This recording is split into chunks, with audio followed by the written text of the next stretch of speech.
is so interesting. You haven't seen your daughter in a year, and I actually stepped way out to greet you so I could get out of the way so you could see your daughter for the first time in a year, and you haven't looked at her yet. I can't. You haven't seen her in a year. This is your child, and she's right in front of you. She doesn't look like my daughter. Really?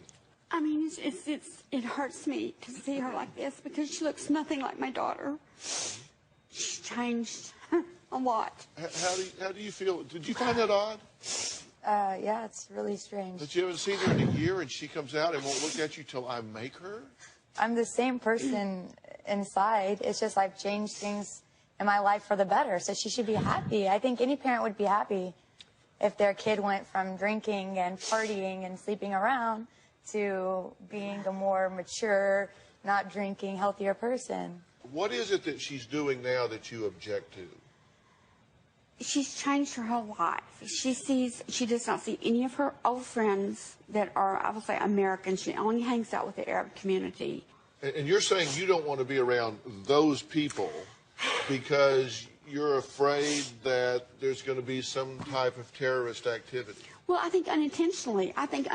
With her only hanging around with them, and they give her a lot of attention. They buy her expensive gifts. It's like they're just like bringing her more and more in. You think they're grooming her into a cult? Exactly. That's exactly what I believe. That's what you think. She's being groomed. Yes, especially with the skills that she has about the computers. She's a very good shooter, guns. She speaks 3 languages.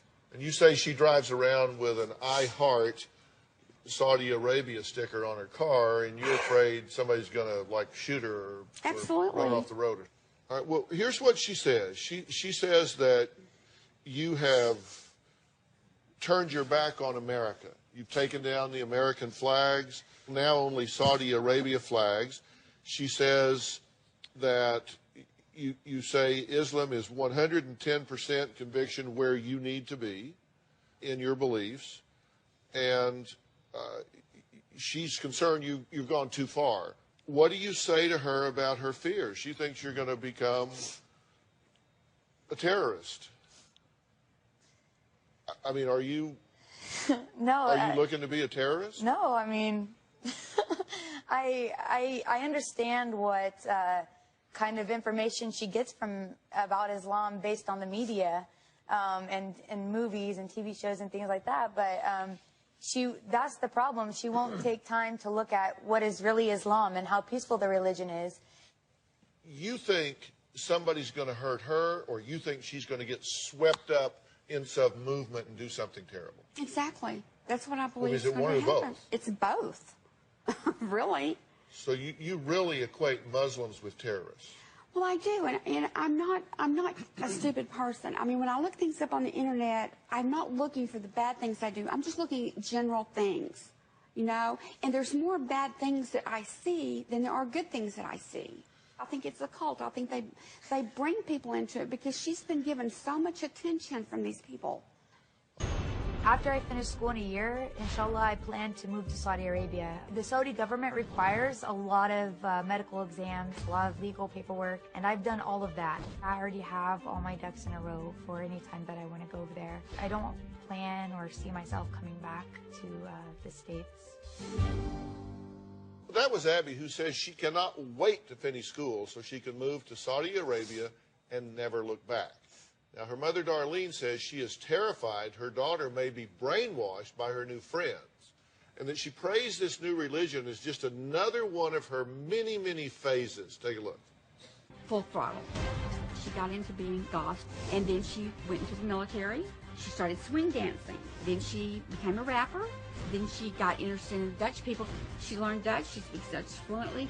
She changed her name to Crystal. I think it's Crystal. It's K-R-I-S-J-E. Her car was covered in I Love Dutch Boys. She went to specialty places and bought all Dutch food. When Kreston converted to being a Muslim, I didn't think too much about it because she's gone through so many phases. But my worst fear right now is that this Muslim phase that she's going through is not a phase. Assalamu alaikum. And that she's going to do whatever she has to do to get to Saudi Arabia so she can believe that she's really Muslim. think she's lost her identity. Okay, so she says that you got into swing dancing. Did you, like, convert to that? I mean, is that what she's saying? I guess. I mean, I don't know if swing dancing is a cult, but... And in the military? Yeah. Was that a phase? It was, but only because I just wasn't fit for military life. That wasn't me. And then music and rapping. Yeah. You just all into that. Yeah. But the thing about it is that these things aren't really phases. I think they're experiences, and I still speak Dutch on a daily basis. I talk with all my Dutch friends. So now you want to be Muslim and you want to move to Saudi Arabia. Before you wanted to be Dutch and move to Amsterdam and only get tulips for flowers. Are you kind of a all or none sort of girl? I'm all or nothing. I mean, whatever it is, I'm all or nothing. If you go to Saudi Arabia, you understand that there are different cultural mores and folkways there, right? That women have a different role there. Yeah, I mean, women can't drive, which right. I would love to be chauffeured around. You know, I hate driving. I mean, there's a lot of less freedom for women, but I don't mind that because people from Saudi Arabia, they come here and they get to have freedom. They get to do whatever they want. But me, I've already done everything, right? I've already went through all these phases or whatever, and now I'm ready to straighten up my life. Well, here are the rules for women that we've been able to determine from research and talking to folks. You can't drive. Okay. You can't be alone with an unrelated man who is not a sanctioned relative. Okay. And you don't have any relatives over there, so that means you cannot be in the presence of any men alone. Unless I have like a wali or something, like someone on my behalf to be my guardian, like an imam or something who can act as my wali. You can't travel alone without the approval of the male guardian. Yeah. You can't sponsor a non-Saudi husband. You can't visit a graveyard. You can't attend Friday prayers in a mosque unless there is a women's section. That's to protect the women, though. That's why we dress modestly, so men don't look at us in a sexual way. So when they tell you can't go to the mosque and pray, it's better for the women to pray at home, actually. What is your tattoo on your hand here? It says Geek Life. Geek Life? Yeah. Yeah. What does that mean? Like, you know, like gangsters, they get like thug life, you know, because they're thug. Well, I was on tour, and I wasn't very thug, so I was like, well, I'm a geek.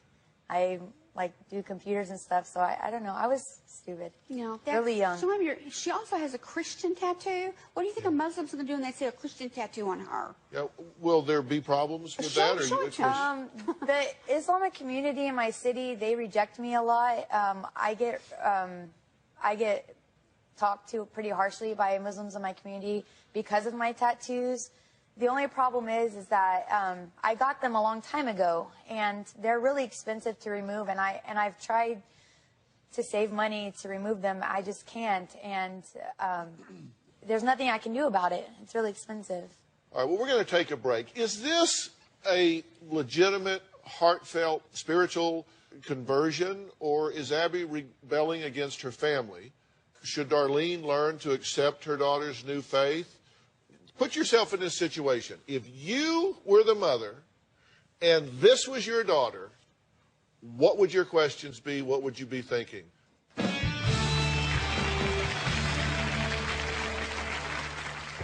My mother takes my life event, my new religion, like I'm punishing her.